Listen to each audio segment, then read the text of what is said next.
Hi everyone, George Canyon here. Thanks so much for joining us for Life as a Diabetic, the highs and the lows. We've got a great podcast for you today. Very excited about this.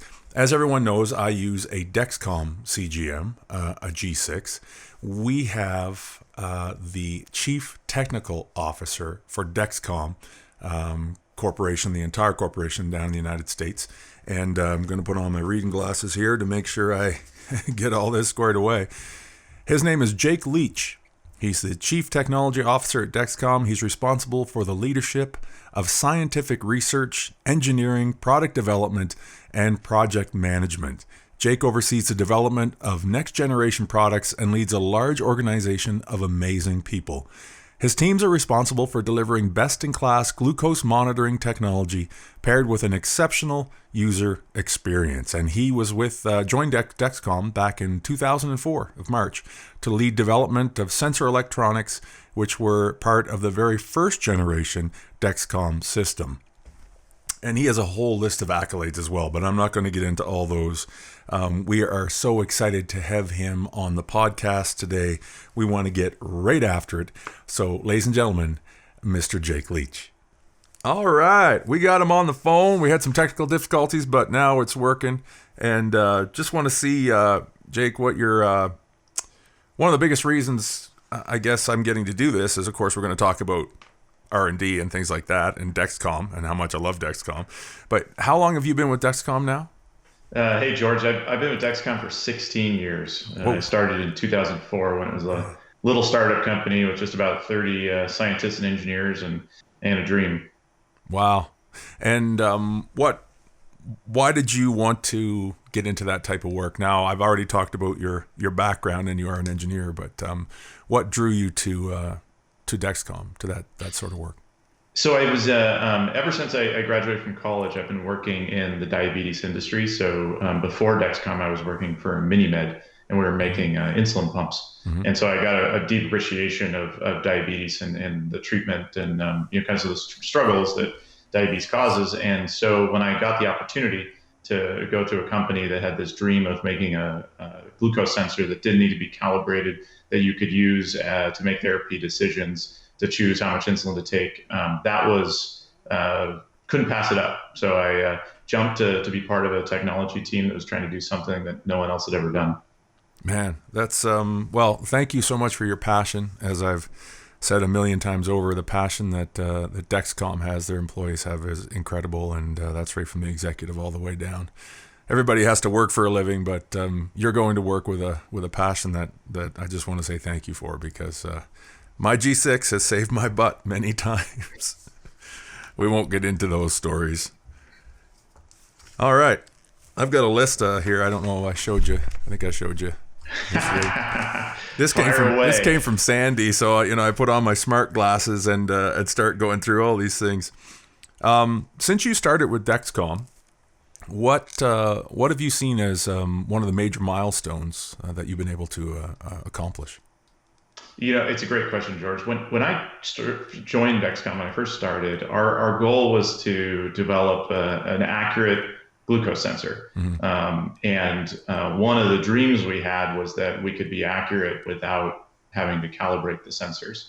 And at the time, any of those systems, Medtronic had a system, it had to be calibrated multiple times a day. And as we started developing our technology, we had to, in order to make it accurate, we moved to calibrations. But our dream was always to get to a point where we could get a system that didn't need those calibrations. And really with G6, we achieved both a system that was reliable for patients to use and rely on and depend on, but also didn't need those calibrations. And so that was one of the big milestones in glucose sensing for us. And the interesting thing is when I joined Dexcom, I thought once we got there, we'd be done. We're going to get a sensor, you don't have to calibrate it, it's going to be accurate. And then we're completely done and I'll go find another, something else to work on. Yeah. But the excitement now around taking that type of technology and helping even outside of insulin-dependent diabetes, type 2, health and wellness, exercise, there's just so much this technology can do while still also developing it for those who rely on it so deeply today. I've never been more excited, and I've been at this company for 16 years. I guarantee you my hair was a different color when I joined. Yeah, don't worry. Mine's going that way too. Obviously, the beard is showing the age. I know Sandy was referring to as interoperability, where you're taking the Dexcom device and getting it to talk with pumps and pens. Maybe you could speak to that for a little bit here. Sure. So it's one of the fundamental beliefs of our design team is that we want to make glucose information available when and where our customers want it. Mm-hmm. And one of the big asks we had for a long time, as soon as the smartphone came around, was can't you just integrate your signals with a smartphone so I don't have to carry around a separate receiver if I don't want to. Same thing with the pumps, right? Integrate with the pumps and drive closed loop automated insulin delivery algorithms. And so we've always designed our systems so that they're compatible with these different technologies. And the big thing for us was when Bluetooth low energy came out. That's a technology that could support our product at we need something that's very low power. So we have small batteries in the device. And so the wearable on your body is small. Mm-hmm. So that Bluetooth low energy, that Apple was the first to adopt it. And since then, everybody's adopted it, including our insulin pump partners like Tandem and Insulet. So now everybody's operating on this secure low energy Bluetooth technology that is the fundamental technology that enabled us to do the integrations. And now we're just continuing to do more and more. And supporting as many phones and operating systems as possible. Which is fantastic. I know one of the biggest things for me is the ability to share my glucose with, I think it's 5, correct me if I'm wrong, 5 people in my group. And I know for parents, I've talked to hundreds of parents, and they immediately go into panic mode. Their daughter or their son was just diagnosed. I wish my mom and dad had this when I was diagnosed at 14, because they wouldn't have worried so much and then put that pressure on me with worry, because as a parent, you worry about your kids. That share, correct me if I'm wrong, what's it exactly called? I just call it the share. Yeah, it's the share feature, and then you have your follow app and the followers, and it came about because of the power. When we moved to the glucose readings on a cell phone, mm-hmm. the connectivity to the phone is a great example of how you can utilize that phone to share data. And it really came about as we were doing some work. We got some requests from diabetes camps. So kids that go to diabetes camp when they're younger to learn more about diabetes and those other kids around them that have it.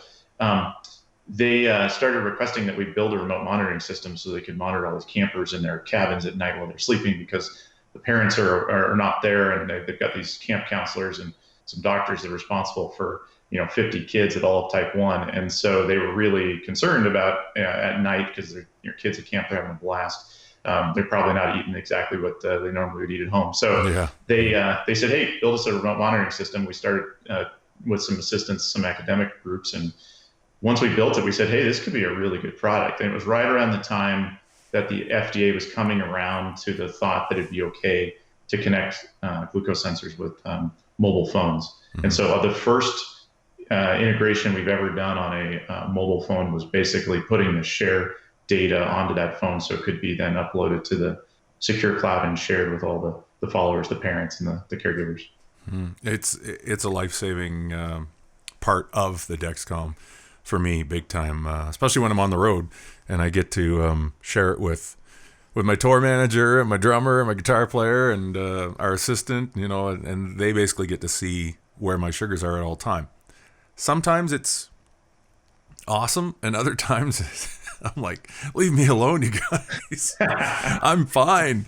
I'm still here. I'm still standing. But, at the end of the day, even for me, it is a godsend, but especially for the moms and dads, and as well at night too. I received a phone call from my assistant at 3 a.m.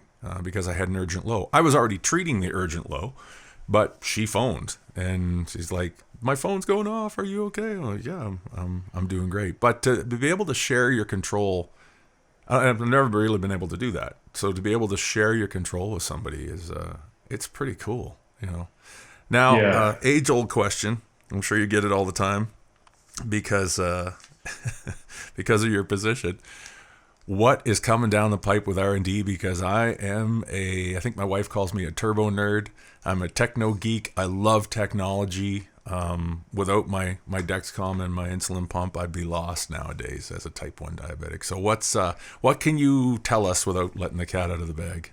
Sure. So we've got lots of stuff in the pipeline. I'm a techno geek as well. I love technology, and I love applying technology to helping people with diabetes. It's a really fortunate place for us to be as a company, as a research team.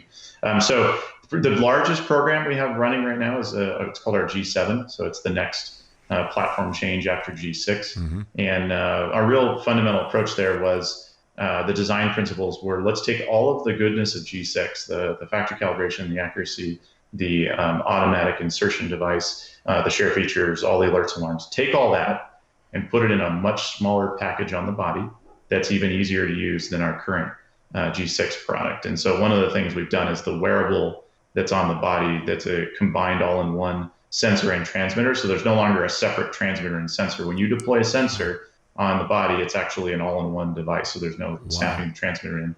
And so that device is just slightly larger than a nickel. So it really is a much different experience. G6 is good, but G7 is even that much smaller. That's exciting for me because I love my G6. Yeah, I call it the applicator. You called it something different there, but that is a little bit bigger, of course. But there's reasons for that, as we spoke about already yesterday when we had our technical difficulties.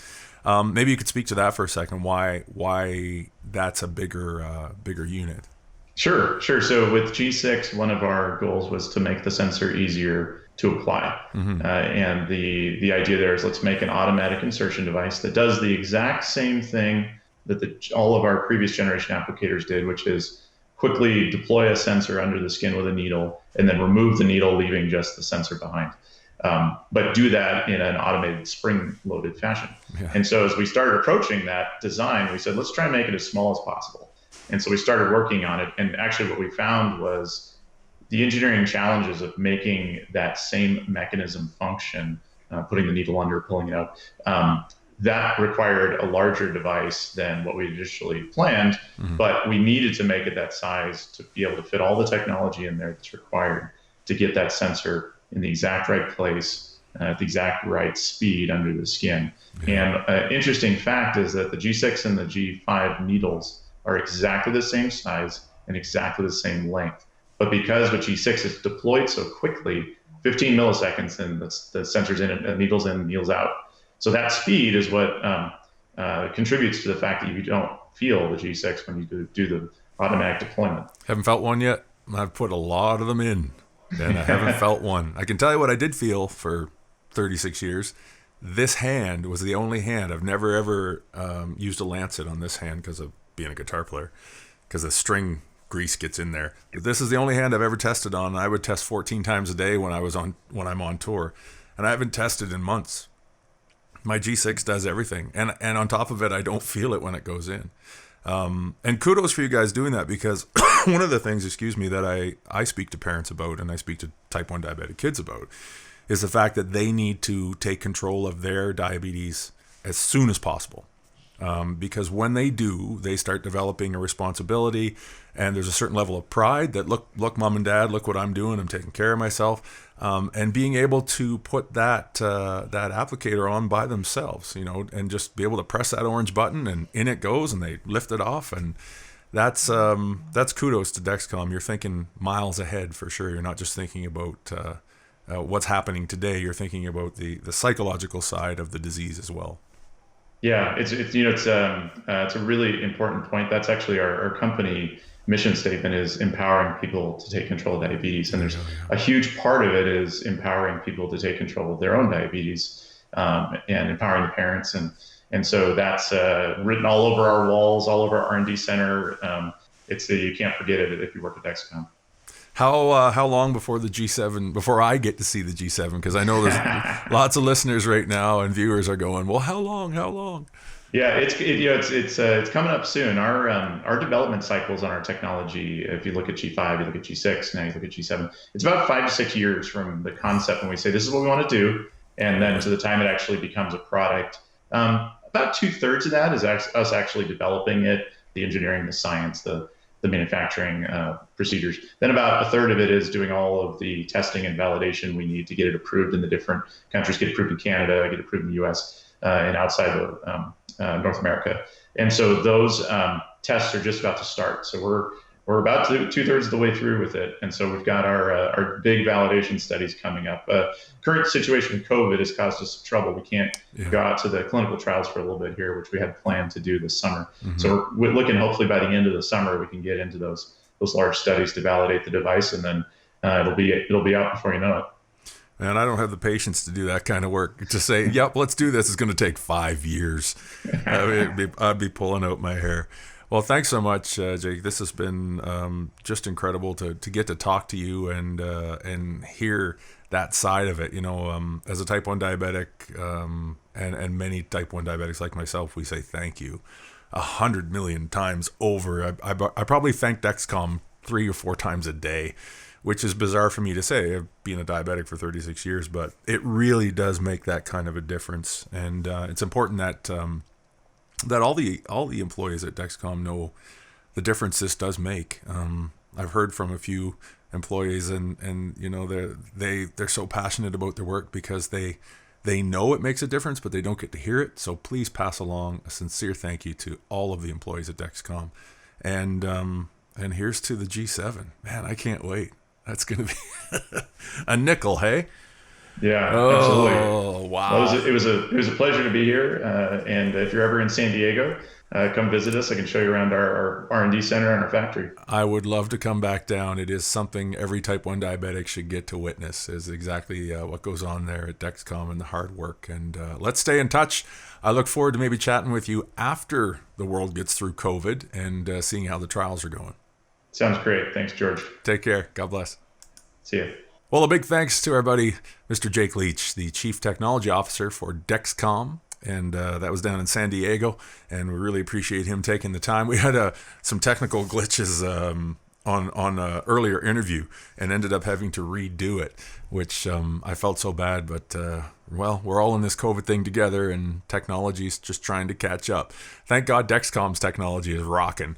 Cannot wait for the G7. And if you're a type 1 diabetic, like Jake said, you're a type 2 diabetic, please check out Dexcom. My G6, you wouldn't be able to pay me enough money for me to give you my G6. That's how, and I'm not making this up, and I'm not blowing sunshine up anybody's rear end.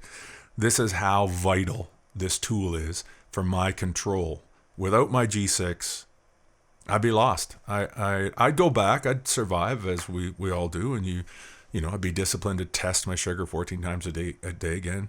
But that freedom, that freedom mentally wouldn't exist, and it's so vital. I've said it before, and I'll continue to be a broken record. 80 to 90% of my control is in my mind. It's psychological. I need to feel good to feel good, if that makes sense. And Dexcom, they're a huge part of my control. So if you're a type 1 or type 2, or if you're a mom and dad of a type 1 child, go check out Dexcom. Go to Dexcom, their website, Dexcom Canada, Dexcom United States, wherever you're at in the world. Wherever you're at in the world, check them out. It is a game-changing tool that you will be forever grateful for, 100%. Anyway, I'm George Canyon. God bless you all. Thanks so much for coming to Life as a Diabetic, the Highs and the Lows podcast. We will see y'all next week.